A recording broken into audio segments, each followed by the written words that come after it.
So welcome everyone to today's webinar with the title Leaders Unlimited.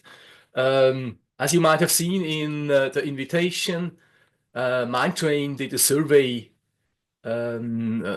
with leaders because we wanted to understand what topics are there which they have to handle, how do they handle them, and what challenges they see. So before I proceed, let me bring up the presentation.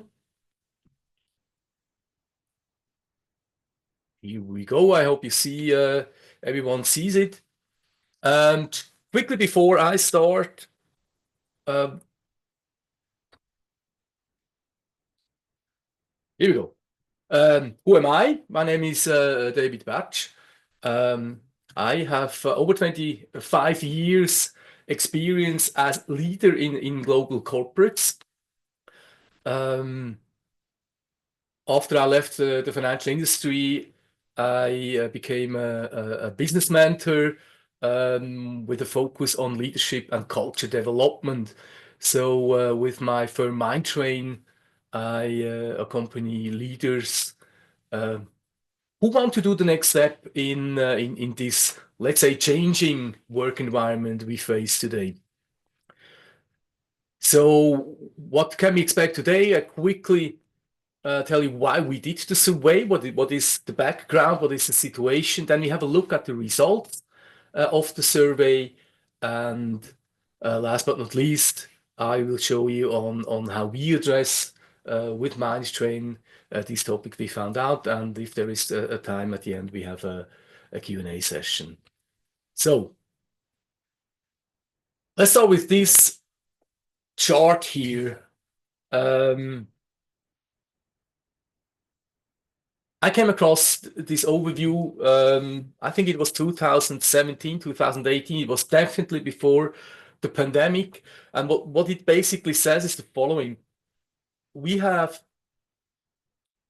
driven by digitalization a situation that we had back then and still have it, where firms and organizations change from the classical model, which we see on the left-hand side, which is more driven by a profit orientation of the organizations, where we had clear structures or hierarchies as structure, as fundamental structure. Then we had leadership approach, the so-called command and control approach, where one person who is responsible for the organization says what we have to do, sometimes how we have to do, and at the end of the day, it's controlled on how the team has fulfilled the tasks. When looking at the future, we had the approach of planning, and at the bottom you see the access to information was on a as-need basis. This changed a few years already, and forgive me if some of you already work in organizations where a lot of what I tell you is already implemented. But the change we had then is driven by the fact that we have a more fast development of the surrounding. Forgive me, it's German. it's the pace that changed. Everything changes fast. So the big and also smaller organizations with the hierarchy structure realize, we cannot adjust as quick as we should. So they started working in networks. They started having a leadership principle or culture which is more based on empowerment than on command and control. The whole world of the agile development kicked in, etc., etc. So, but just quickly, what I just described, we know as VUCA, which basically says the whole working environment is volatile. uncertainty, you have to handle uncertainty. It's getting more and more complex, and the ambiguity of the information we have is bigger. Now after 𝗀𝗂, we talk already about 𝗊𝗍, which, you know, describes the working environment as brittle. Anxiety is a factor to handle because we're all human. So the anxiety aspect is another than in a more stable hierarchy-oriented organization. It's non-linear. So you cannot say where the development goes. You have to be aware of many developments at the same time, and so it became incomprehensible. And the drivers for that, I mentioned digitization. Now we have the whole world of artificial intelligence, many other new technologies, megatrends. The generation topic we have, Gen Z, looking at the world with different eyes, different values, whereas most of leaders, I would say, are right now in Gen Y or even Gen X, as I am. So how we handle these different views, the pandemic I mentioned already, there are other smaller and bigger type of crisis, which has an impact on all these development here, right? So as mentioned before, the hierarchical approach does not work. We go from hierarchy more into a network-driven approach. This means we cannot have the same linear planning approach as we used to have years back. So the whole world of agile methods and planning and development is gaining more and more. It's getting more and more important. That's the way to handle this fast-paced working environment. At the end of the day, and that this is the topic of today's webinar, is this has an impact on how leadership works, because the command and control approach does not work in such a fast-paced, agile, a brittle environment, right? Also, handling information is different. You never know what information you need tomorrow.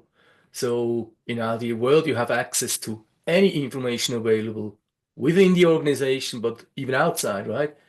And last but not least, this also changed a little bit the focus from profit-oriented organization to a more purpose-driven organization. Sorry. And don't get me wrong, this does not mean that profit is not important anymore, but the focus on purpose is getting more and more important, has different reasons for that. This alone would fill a webinar on its own, but this is a topic we have to handle. We see it afterwards when we go through the results. So this is the working environment we face today, and speed and complexity is still there. I think we are just at the beginning of a development. So the question is now, how do we handle that?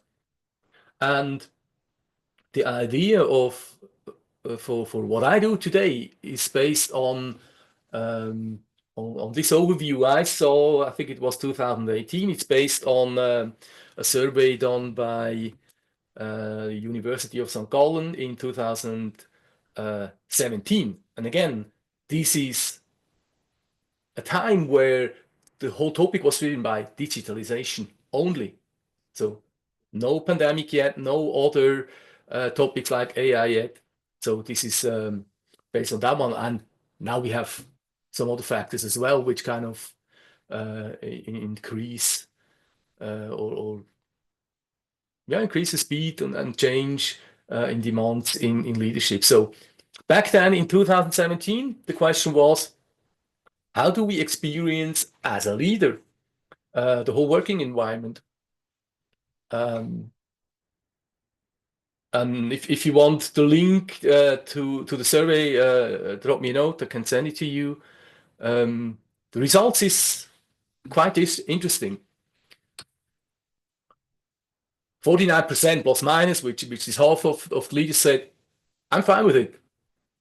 I'm still motivated, still courageously committed.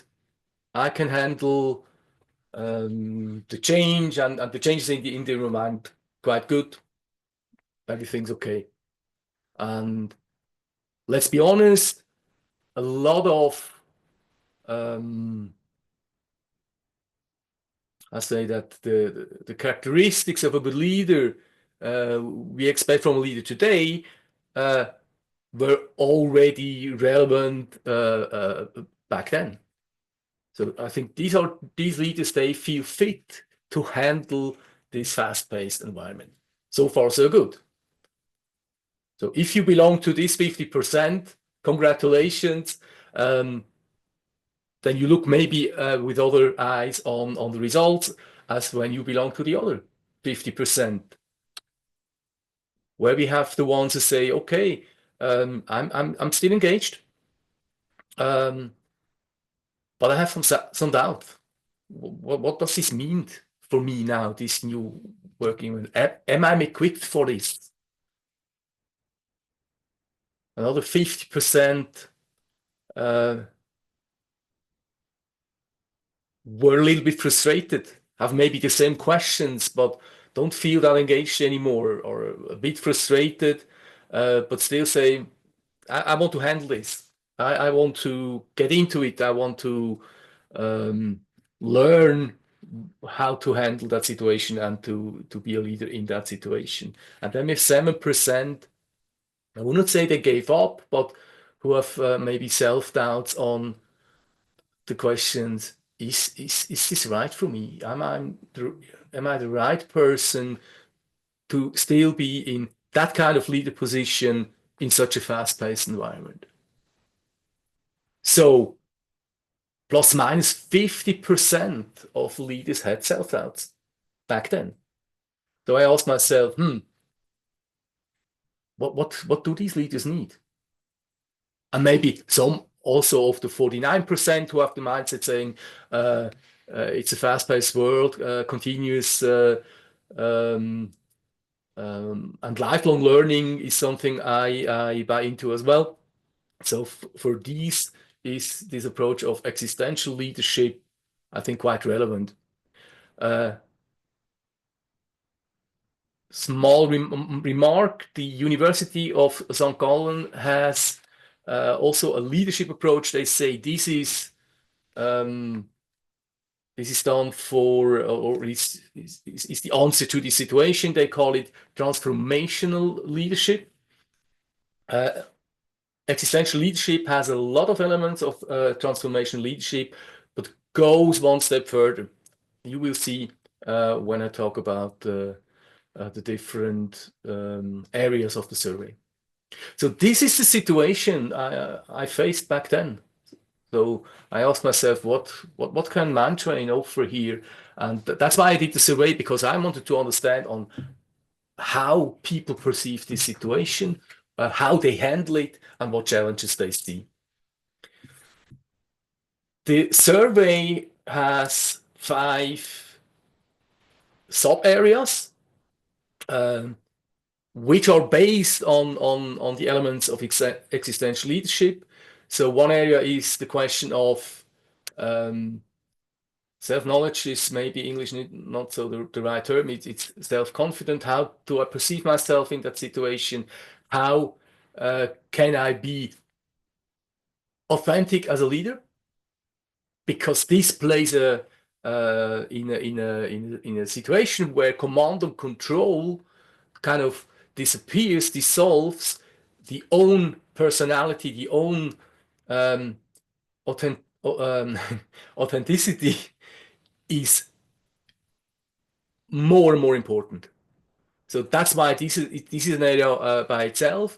Then there's the question of freedom versus responsibility. Why freedom versus responsibility? Because the working models change. So we have the whole discussion and development of hybrid work, of online work, of homework, which kind of gives a certain room of freedom, but also the development that in an agile environment where we empower people, we give them also more freedom to decide on how they do their tasks. Because again, command and control has also the element of saying on how we do things. So now we give it back to the people. That's why this area of freedom and responsibility, so the keeping the balance between giving freedom and still keeping responsibility as a leader, and also make employees responsible for the tasks. So that's an area. Then creation of meaning. We saw there was a shift from a more financial, profit-driven approach to a purpose-driven approach. Again, many reasons for that, but this element is more important than it was 20 years back, definitely. A lot of people leave an organization because they don't see a meaning in what they do. And here again, Gen X has a totally different view on that than Gen Z. Gen Z has a totally different view on this topic than Gen Y and Gen X, but it's more and more important because we have a lot of people coming in the labor market with these views. Then the whole question on how we handle this uncertainty, how do we handle anxiety in this fast-paced environment is more important. This is the topic. And as you can imagine, in such a world, the area of interpersonal relationship is even more important. But it was always important, don't get me wrong. But it's getting more and more important in leadership than it was before. So these are the 5 areas. Now, before we dive in, just some preliminary remarks. What you see here is just the results. What I did, I just took the answers and kind of grouped them. I do not rate them. I just show what came back as feedback, and I listed more the points which has this human leadership aspects. There are other, let's say, possible measures like, the organizational measures, which are also relevant in leadership. Don't get me wrong on this one. I don't mention them here. It's more the human-based facts. I highlight here in this topic or in this webinar. And again, the other management disciplines are also important. Don't get me wrong on this one. So now let's dive in. First of all, we have quite a good distribution. People giving feedback from people who are in a leadership function between 2 years to 15 and longer. So it's not just one cluster who gave feedback. It's quite an even distribution. Also, if you have a quick look at the size of the firms, because the size can have an impact on the answers as well. So we have plus minus 50% answers coming from smaller to mid-sized firms, and as you can see, 50% came from organizations with 5,000 plus. These are my colleagues from financial industry mainly who gave feedback. So now let's dive in. As I said, first area is the question of self-perception, let's put it that way.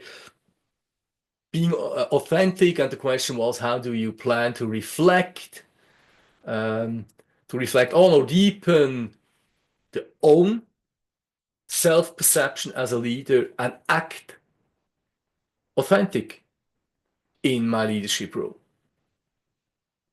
Sounds simple? Maybe not that simple. So the question is, how can you be yourself in an environment? How can you be yourself and still be a leader in an environment where you don't have this command and control approach anymore? So simple, in simple terms. I highlight just some of them and mention here, if you have an interest to get the results, you can drop me a note. I'll give you a link afterwards where you can get all the details, including the slides of today's presentation as well. So one topic is to have this self-perception, to get to know yourself better, if you don't already do that, and be authentic.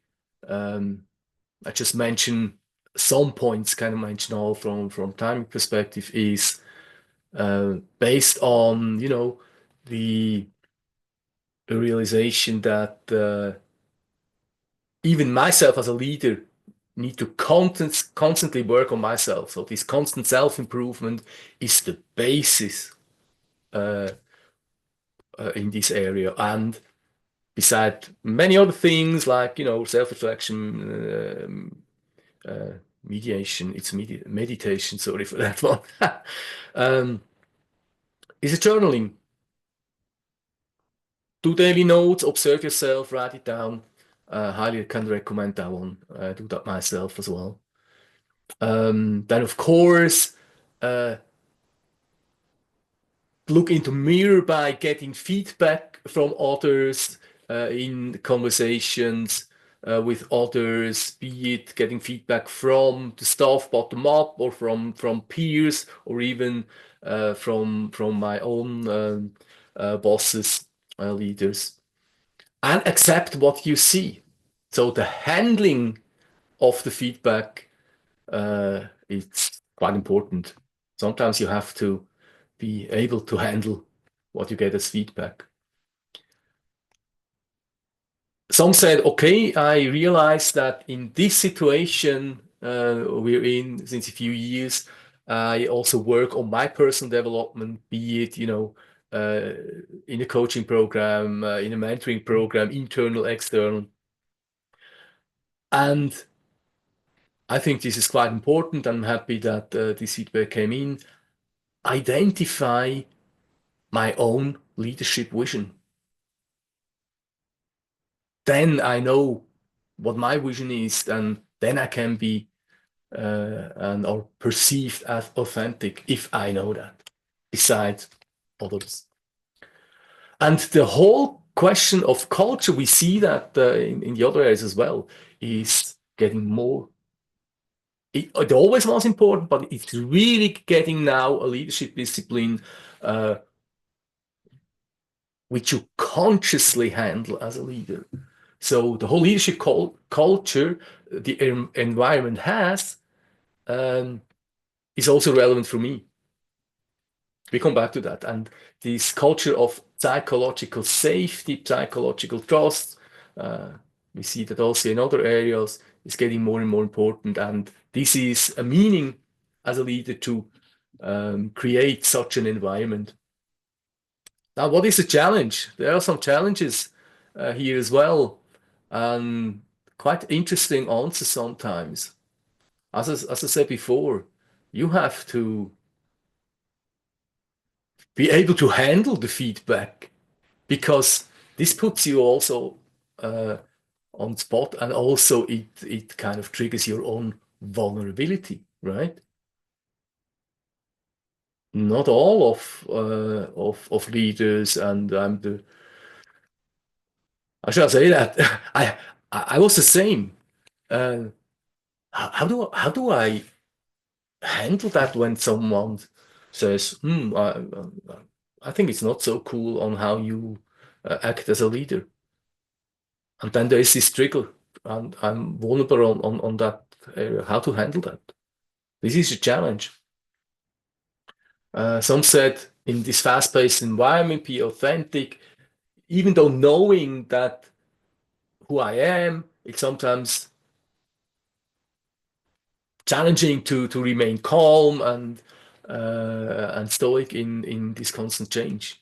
So again, here we have these personal triggers which triggers me as a personality, as a human being, and as a leader. And sometimes being authentic requires courage. What does that mean? If I realize on who I am, and maybe I'm not that tough leader, my environment expects me to be tough, meaning by just, financial driven and etc. It sometimes really needs courage to say, this is not who I am. My personality is different. Coming from financial industry, and colleagues from there know what I mean. Sometimes really you ask yourself on how much, how open are you really in your environment about on who you are. Then on the employee side, being open is for them also not that easy.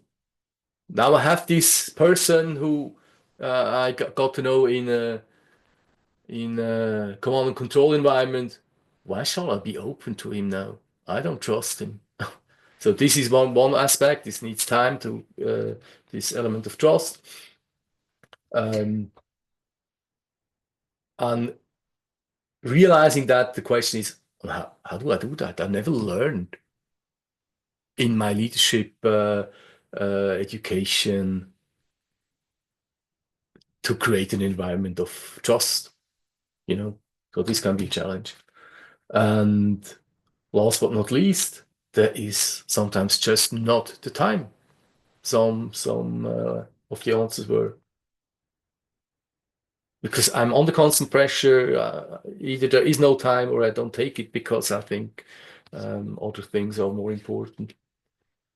And the environment makes it different or difficult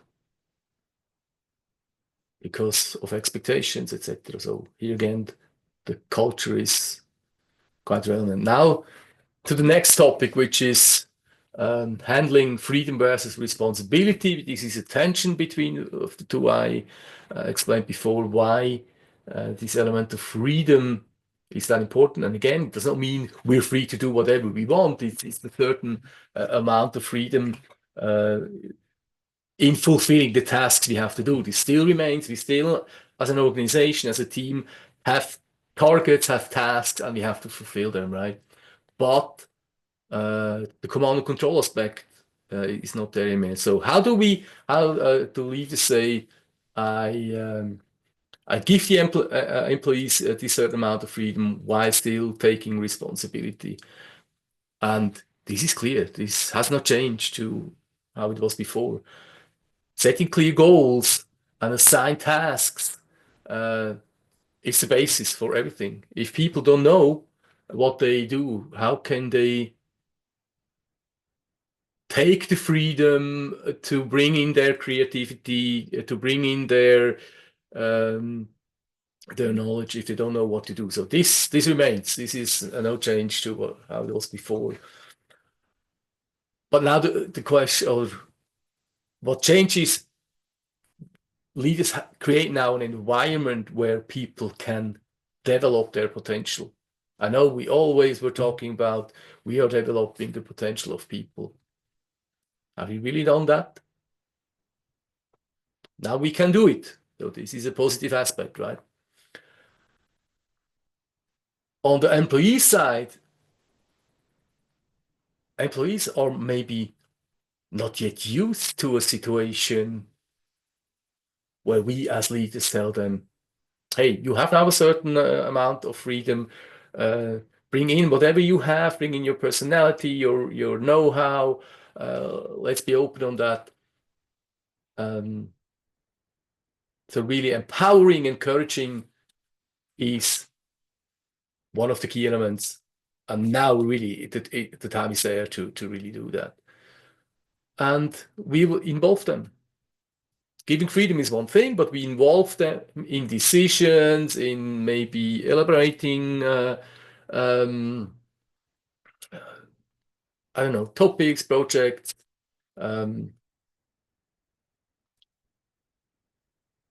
We practice trust. Sounds simple, right?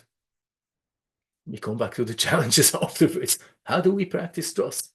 You've never learned them. Sounds so simple, but it isn't.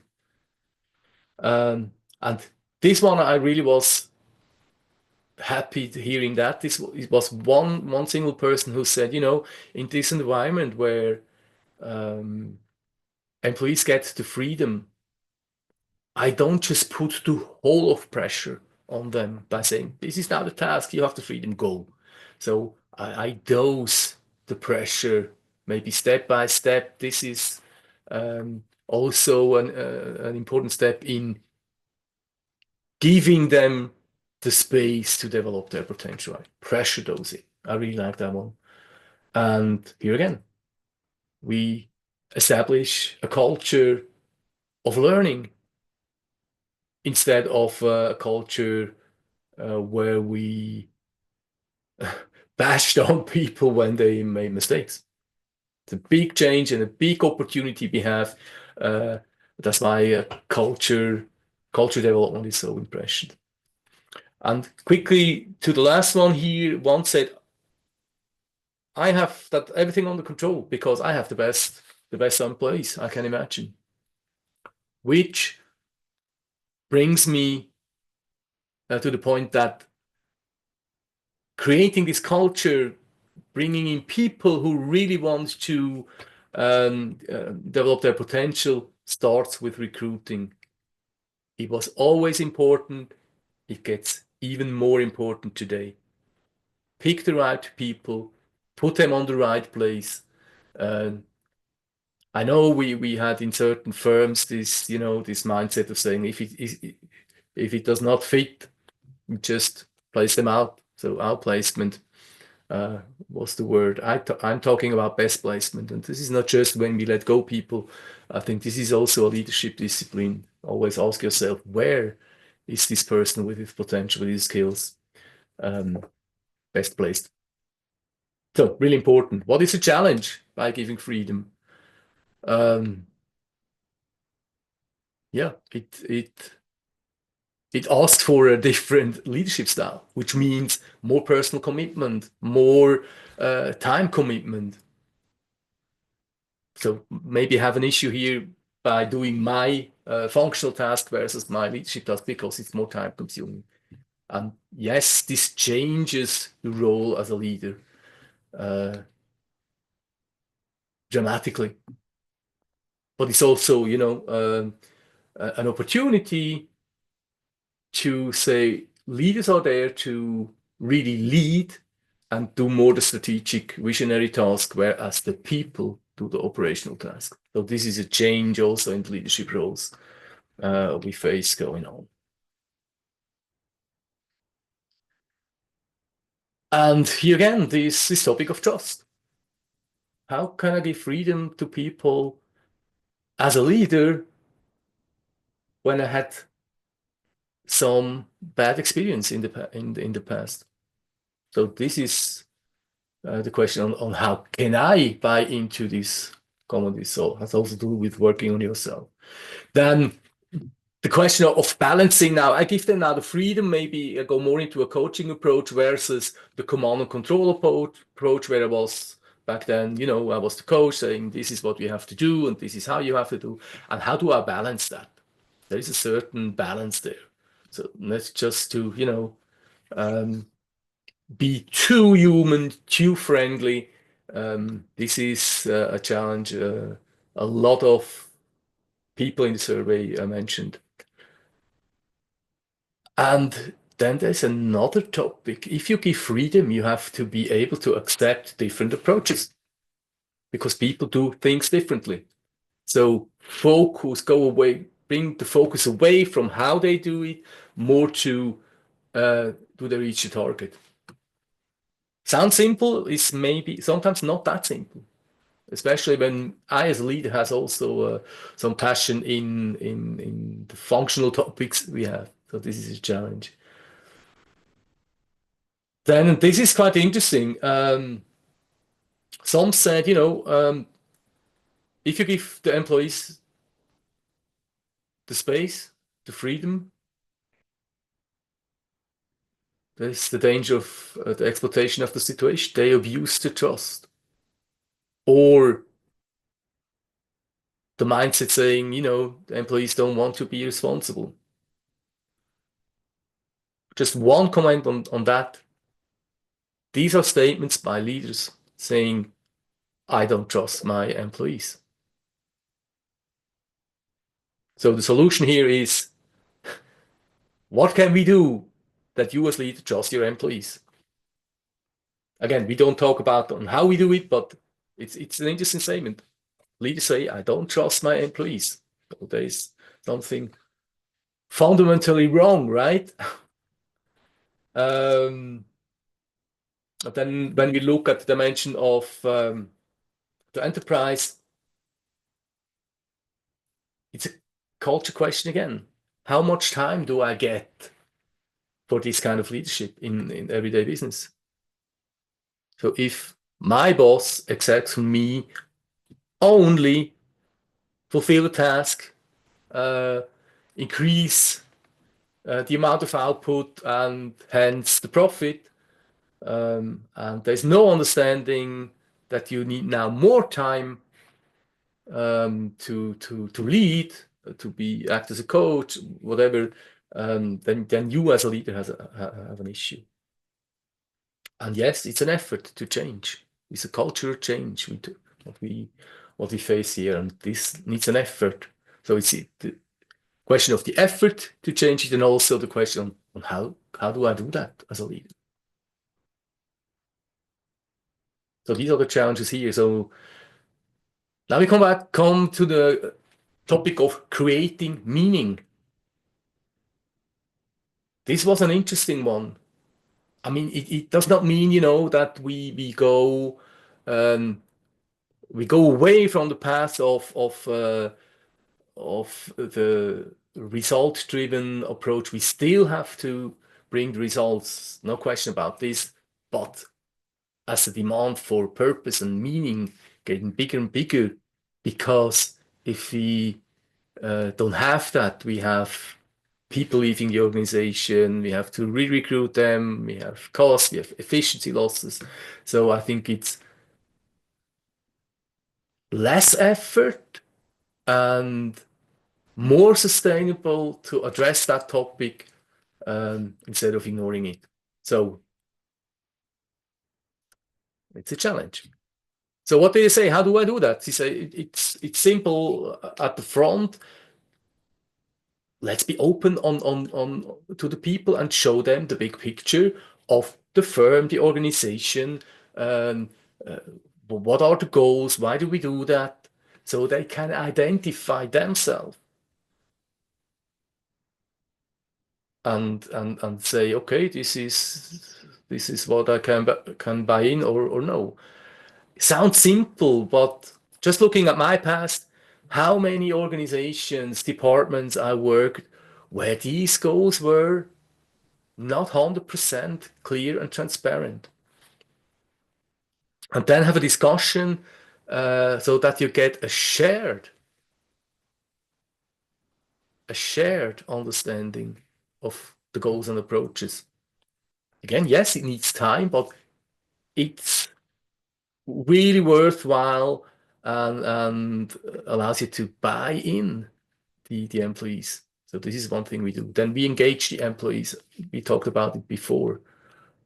Not just showing them picture, engage them as well. So they can buy in, they can ask themselves, what does this mean for me? Is this also according to my, my value system? And then deploy the employees according to their potential. Maybe they buy into the overall picture, but they're not doing jobs functions on the basis of their full potential. Maybe they have to do that. That's what I mean by best placement. So best placement is an interesting and an important topic for leaders. And it's a leadership task. So when we look at culture again, in this fast-paced environment, where people want to buy in, they want to explore their potential, but sometimes they lack of education, further training, etc. We have to give them the opportunity to cope with this fast-paced environment, and further training, constant further training is really an so important topic. And I know some organizations say, "Oh, it's a cost factor." Yes, it is. But you know what? Losing clients, losing efficiency, getting more output from the resources you have is even more expensive. So this needs kind of a mindset shift in some organizations, not in all. And then give the topic of meaning also its space when it comes to to mission statements. It has to be in there. It has to be transparent. It has to do with point one. Consciously discuss also the topic of meaningfulness. Put it on the agenda. In offsites, talk regularly about it, and invest. So it's an investment, time investment into understanding of the vision of the results, and also in the ethos of the organization. So this is what the people said, what they do. What are the challenges? Just again.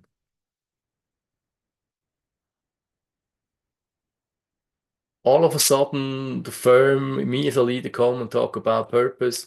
They don't perceive me as authentic yet. How can they?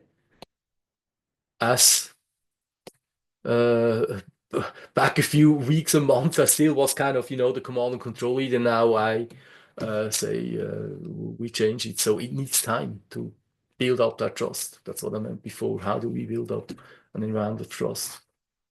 And then how do I handle different values?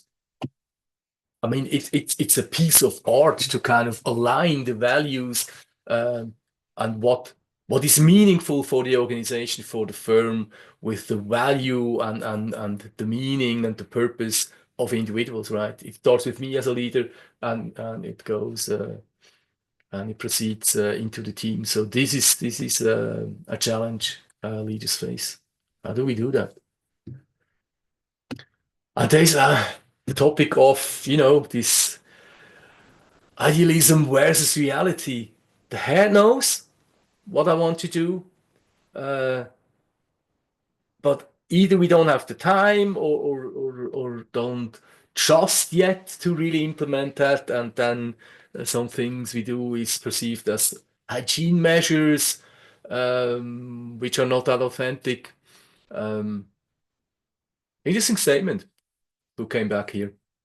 And also, how do I handle if personal goals conflict the goals of the organization? So handling these differences is key. Then what do I do if the employees really cannot share the common visions of the firm? How do we do? What can I do? So here we have a lot of experience on how you can handle that. From getting the buy-in till, in the worst case, to say, okay, this is no match. So let's discuss on where does it match, either internally or externally. And then some employees said, and here again, they said, oh, my employees don't have this same business understanding. It's kind of the same statement as before, where a leader said, I don't trust my people. So it's an interesting statement. Why is that? And what can I do as a leader that this does not happen? Then, especially from the 50% of the big firms, they say, this is a challenge in large companies, because we are not driven by purpose and meaning. We are really, especially in the financial industry where I come from, we are driven by statements from financial analysts and financial targets. This is a challenge. then overall view is missing to the lack of transparency. Now you can say, okay, why is that? Theoretically, everyone should know what our mission, our vision, and hence, and still this comes. So, to me, in a lot of firms, we have also the communication aspect of it, who has some potential in it.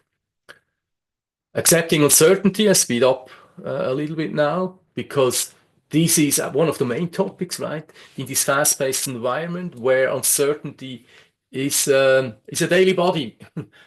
How do I handle this daily body? And it starts with accepting the own uncertainty. I cannot expect from my team that they handle uncertainty when I'm not able to handle my own uncertainty. And for a lot of leaders, this is in the challenge part. This might be a challenge, but acknowledging that accepting of the own uncertainty is important. This is really a cool statement. I was really happy about this one. And then it's also a question of mindset. If I perceive uncertainty only as threatening and only see risks and problems without realizing that all these developments also have opportunities in it, and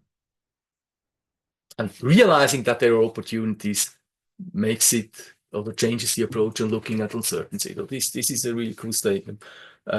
Look at the opportunities, look at the positive aspects of it. That's what leaders do. And here again, I'm a leader. In most cases, I'm paid more than members of my team, so it's my task to take this responsibility and be the lighthouse, the polestar for the team. I only can do that if I reflect on myself, if I accept my own uncertainty. You see now this, everything has an interaction. That's a cool statement. I take responsibility. I'm their polestar. Then sometimes it's also, or it has a big effect if I just say, you know, I know you have this uncertainty, but I have to admit, I don't know it. I don't know the solution either yet. So let's handle the situation together. Being open on that one changes a lot and builds trust, by the way, a lot. And also from the employee side, taking the employee with you. Now we're talking about this different leadership approach, which goes away from commanding to more coaching. With this approach, you can take them with you, help them to accept uncertainty and handle it step by step. Be it by, you know, coaching, communication, give them the information they need, give them the environment they need to bring in their potential. Yeah, and support them, including lifelong learning. Give them the opportunities to learn certain things. Be it personal, by the way, and also on the topics you, yeah, in the tasks you have to do. This gives them security, and we have this topic here of the financial, or not of the financial, of the psychological safety. They feel more safe if they have the support. They feel more safe if they get the education they need. They feel more safe if you give them trust, and they feel more safe if they're allowed to make mistakes. This is this environment of psychological safety. If you have an interest in discussing psychological safety, come back to me. This is one of the most important leadership topics I think we face right now. And then, as simple as that, we have to adapt the way we look at the future. So these planning approach we used to have today, where we looked, a month, a quarter, half a year, or even many years to the future and plan it. This is gone. So the agile method aspect is not just there for IT teams, it's there also for business teams in nearly all branches and industries. So that's what leaders do. Challenges. Talking about how to handle uncertainty is one thing. Living it in a daily business environment, this is a challenge. And that's what this statement says. And also dealing with fear. Imagine that in a command and control environment. Look into the mirror and ask yourself, how was your environment dealing with fear? Again, coming from the financial industry, where we were, let's be open on that one, a lot of bonus-driven, incentive-driven. Go here in a personal discussion with your boss saying, I face this anxiety, this element of fear every day. Do you really say that? And how do I deal as a leader now in a uncertain environment, my team's fear? Have I learned that? And it's a game changer if you learn that. Be careful what you say and how you say it, because the environment is already uncertain. So people look at me, they want me to be the light tower. So I really have to be careful on what I say. How open can I be without losing my authenticity? This is a challenge for a lot of people, leaders. And then there are dependencies, maybe outside of my area of influence. There are decisions we are depending on. There's pressure from outside. I cannot, handle this directly. This is a challenge for a lot of leaders.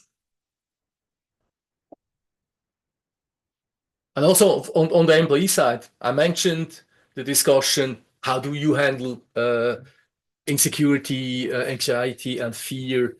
It's the same on the employee side.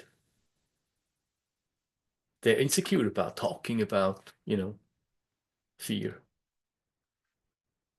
And if I come from an environment and a culture where employees did not trust the management before, in a fast-paced, uncertain environment, it gets even more challenging.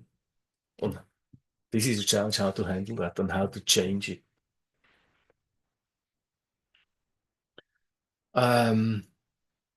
Who has experienced that sentence, we've always done it this way?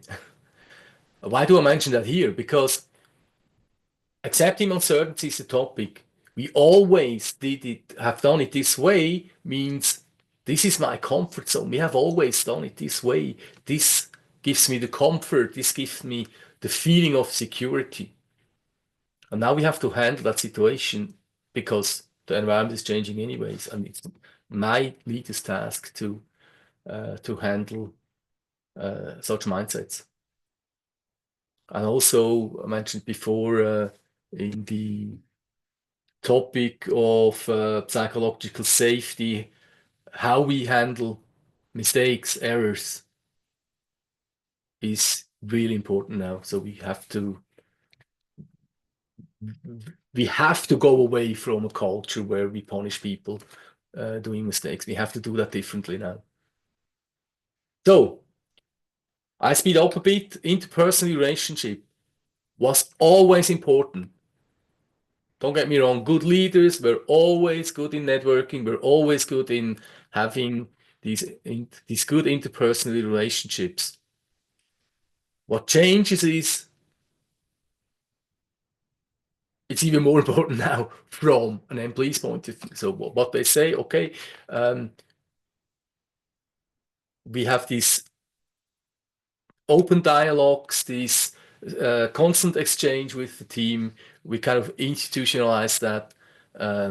This is getting, this is a success factor. And also the way we handle, the employee appraisals, the PMMs, as we call them in the financial industry, the appraisal cycles, if they are perceived as authentic, if we don't take out from these really good processes what we can take out, which means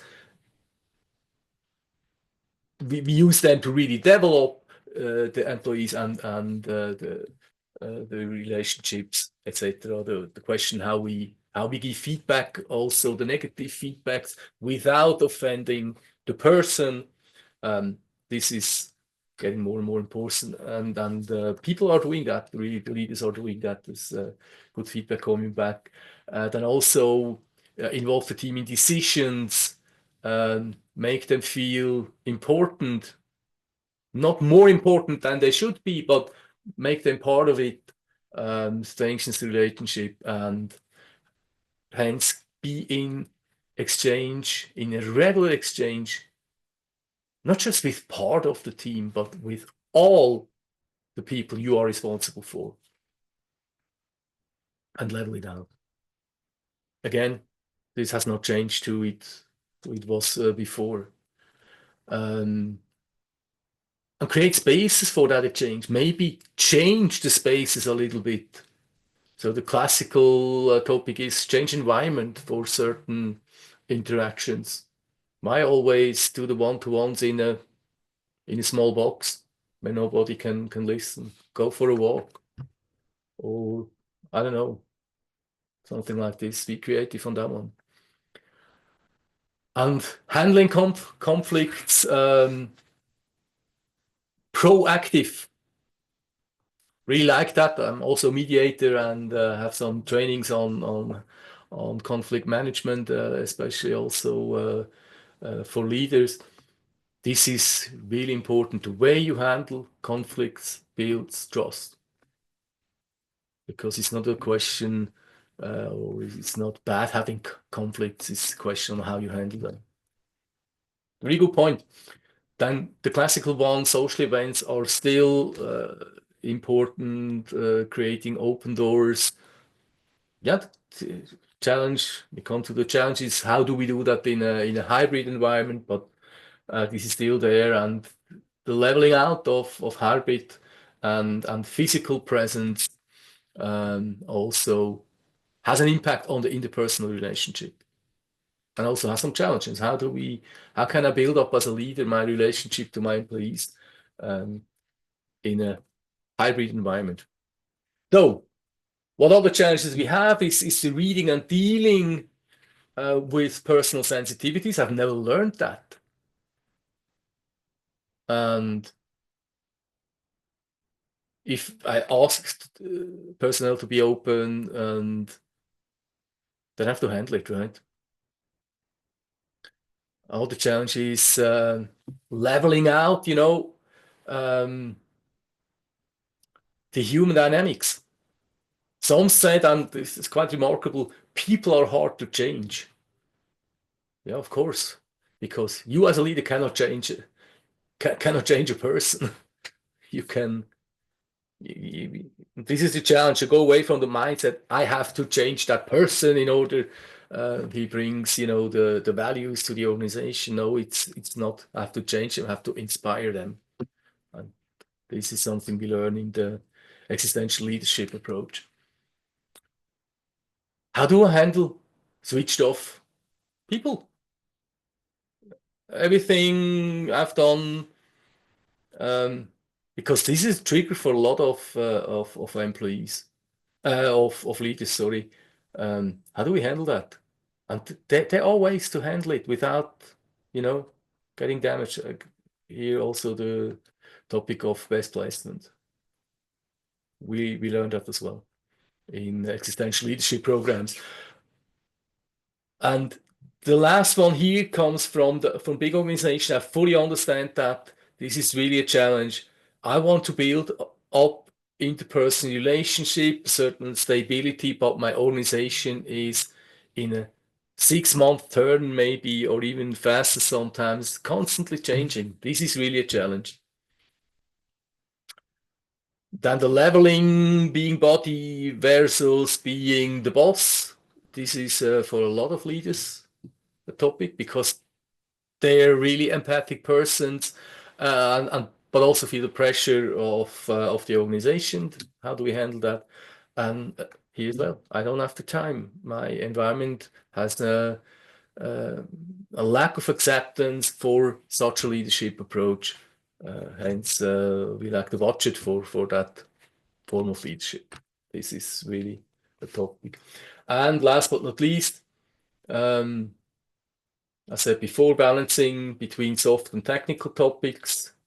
How do I do that? What is the right balance? This is a challenge. And this is the last one here.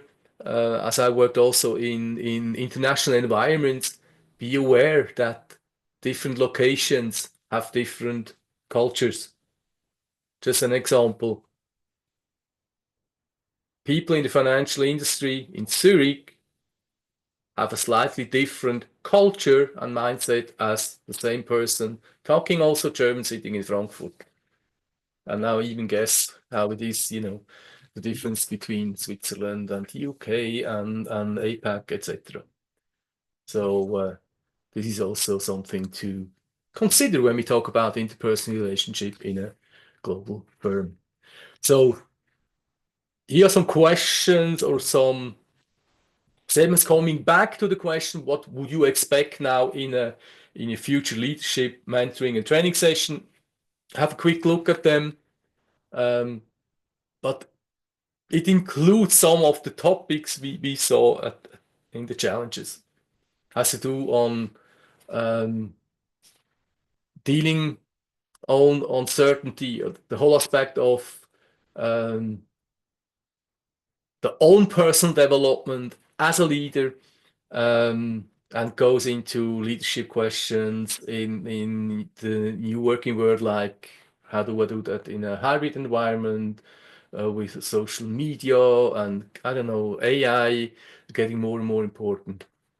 So these are, and I'm really happy for this feedback, because we want to address that in our offerings going forward. Now to the last point, I'm now slightly over time. Some observations then how what offer do we have in store for leaders who want to develop themselves. First of all, I realize there are some questions around handling of these, new fast-paced working environment, which increases, let's say, the aspect of certain basic knowledge about the psychology, or I call it the system human being leaders should have. Well, this is one observation. That's why we focus with existential leadership on these points more than maybe other leadership approaches do, because we believe this is important. Then we have, make it a little bit factors, going hand in hand. These human factors are getting more and more important. Not solely because we think, let's make, the work environment a better place, put, as a lot of firms says, human being in the center of all of it. It has also pure financial aspects. Sorry to be that direct, but if the people do not feel at the right place, let's put it that way, so that they are able to bring in their potential to the fullest, and we cannot handle that situation, we lose money. We just lose money. We lose efficiency. We have more conflict, etc., etc., etc. Could talk an hour about just this one. So these aspects on human factors is more important than it was before in leadership. was always important, don't get me wrong, but it's getting really now a success factor when you can handle that. Then the corporate culture aspect, as we saw, is so important. We can do as much as we want on individual level when we cannot kind of align the corporate culture in that organization. It's getting difficult, and it's a leadership task. That's the most important, I think, sentence here. Building corporate cultures, creating corporate cultures is a leadership task. Values and meaning. For a lot of you, this might be maybe new or kind of, what is that? When we talk about values and meaning, we go into this topic on what is from an existential point of view, how do human beings really work. It goes even beyond the human factors I mentioned above. Experience of meaning means kind of, I look at the situation I face, I look at my personality, at my value system, and for some people this goes even deeper. That's why the whole area of neo-spirituality comes into the game here as well. It's an interesting topic. If you're interested on how to handle that in the leadership, reach out to me. I think this is getting more and more important, especially as a lot of people sit there on the whole aspect of consciousness coming into this game is an interesting one and an important one going forward. So I'll leave you quickly with these personal observations. I want to proceed with, and again, you can order the whole overview. Just want to highlight this one last sentence. It really comes from the survey saying, due to the fast pace of life and ever shorter reaction times, it is important to ensure that people do not fall by the wayside. This does not come from me. This was an observation of one of the leaders giving feedback. And it's really an important sentence, and I like it a lot. So, just really quick, the existential leadership approach from Mindtrain is based on these 7 leadership keys. If you just quickly have a look at it, we don't go into all the details. You find a lot of the elements we just discussed, which has been mentioned as a challenge or as success factors, like building up relationships, like energize people, yet still being responsible for directing and the execution. This is this balancing out whilst ensuring the environment is there that everyone can work and bring in their potential to the fullest. And just quickly, that one, this is really important.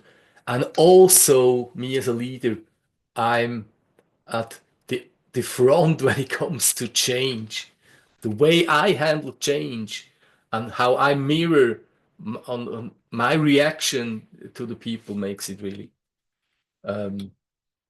it's a game changer. So these are the 7 leadership keys. They're implemented in the programs we have. What you see here are the boxes, the topics we handle under existential leadership, depending on the product, the program you're in. We go even through all of them or in depth or not so much. So short-term coaching approach has some aspects of it, but these are the topics we work, and there are along these leadership keys you see above, and it follows really a clear path. It starts always with the question who I am, reflecting myself, what is my vision, what is my strategy as a leader to implement that in everyday's life. So we really look also at your specific situation. We have a topic where we talk about change, because change may lead to resistance, may lead to a situation where anxiety and fear in people are triggered. So we have to handle that. Conflicts may come up. We all learn that. And then there is the question of, not just learning it, but be perseverant. The way to existential leadership is not a sprint. I would not say it's a marathon. For some it is. It's at least mid-distance run, right? So being perseverant is important. So these are the contents you might find in one of these offerings. Here, the yellow ones are the offerings which handle that from the coaching programs, which starts with a basic 1-2 hour short positioning to the premium program with 6 sessions. Some leaders say, no, I even want more. So the coaching programs are to really to work on one specific topic and develop that, whereas the leadership program is a long-term, mid to long-term mentoring. It's premium platinum, 6 and 12 months. I just included also an impulse one for 3 months.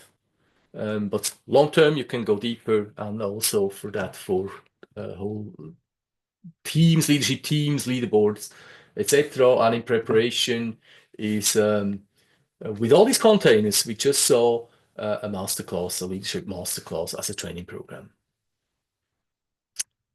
So, sorry for being 10 minutes longer than expected. If you want to get all the full details of the survey, you can go to www.mindtrain.ch/leadersunlimited, where you can order the whole survey, including the slides. Or just send me a mail at hello@mindtrain.ch. Last comment here. I mentioned it under the aspect of neo spirituality. More and more people really want to understand on who they are, how they react, and they realize that there is more than just your brain, your personality, your psyche, so to speak. Oh, sorry for that. Okay, sorry, the slide is gone. They realize there is more. This whole question of consciousness, and for these people who are, some people say it's a kind of spiritual awakening, but I observe also in the business area, the more people I talk to, there's a lot of people who really want to understand who they are and what they are with the aspects of higher mind and soul. I have a brand called selfness.ch.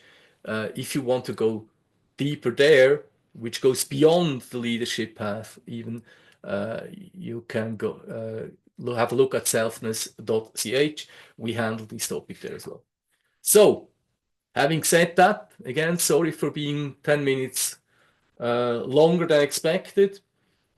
Before I open the Q&A session, I thank you very much for attending and listening to the leadership, existential leadership and Leaders Unlimited presentation. Reach out to me at hello@mindtrain.ch, or you find me on LinkedIn as well. If you have any questions, just reach out. And by the way, this week we have a 20% Black Week offering on all of the existential leadership offerings. So again, thank you so much. I stop now the recording, and if there are questions, the room is open now. Thank you so much.